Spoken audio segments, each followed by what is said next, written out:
This is the best tape dispenser ever. I made it from things that I had around the shop, and I'm going to show you how you can make one of these in just a couple of hours. Welcome to Allie Picked. I have all kinds of tape. I have so much of it that I store it on pipes right over there. It keeps them together all in one place, but it's not really very practical. To solve this problem, I made my own 8-roll tape dispenser, which includes the most common tapes that I use. I have a hacksaw blade here to cut the tape. It can be wall-mounted, or it can just sit on top of something. Now, you might be skilled enough to make one of these just by looking at it, but I'm going to give you a few tips and tricks I learned along the way. The first thing I did was to measure the diameter of the inside of all the tape I want to use. This one, for example, is 3 inches. I draw a square whose opposite corners measure 3 inches. Using a 2x4, I cut this square with a thickness no wider than the tape itself. Draw a diagonal line to locate the center. Drill holes in all the block centers the size of the dowel rods.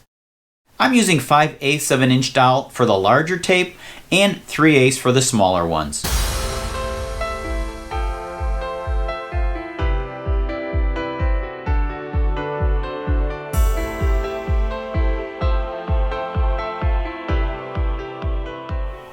Last week, I found a drawer in the alley. I had no idea what I was going to use it for.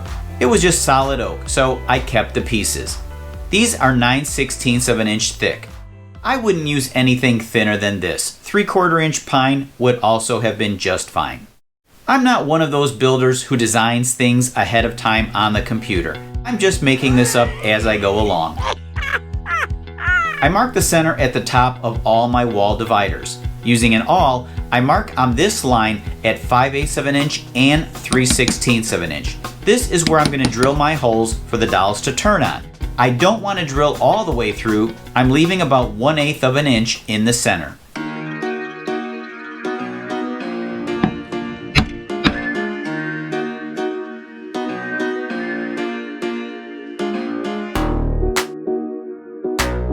What I'm doing here is lining up the tape in the spots where I want them to go. There needs to be a gap on the sides of the tape so they'll turn freely.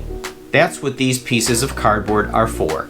I'm using both trim screws and nails to put this together. Use whatever is your preference. But don't forget to pre-drill the holes, otherwise you're going to risk splitting the end grain.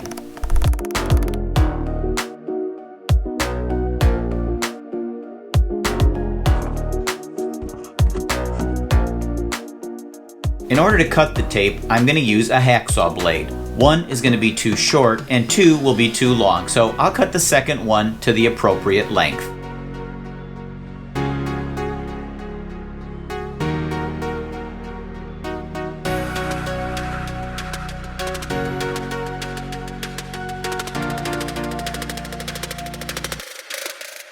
After I put all this together, I realized there was no place to put my finger under the tape to pull it up.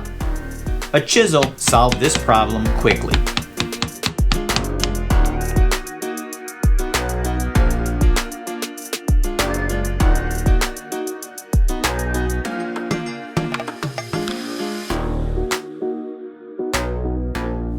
If you decide to make your own tape dispenser, you can make it as fancy or simple as you like. I'm just leaving mine plain.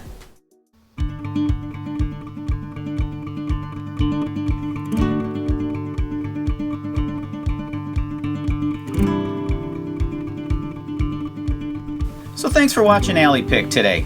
I hope you'll subscribe, give this video a thumbs up, and if you want to be notified whenever I release future videos, you can click on the notification bell. Until next week, I'll meet you in the alley.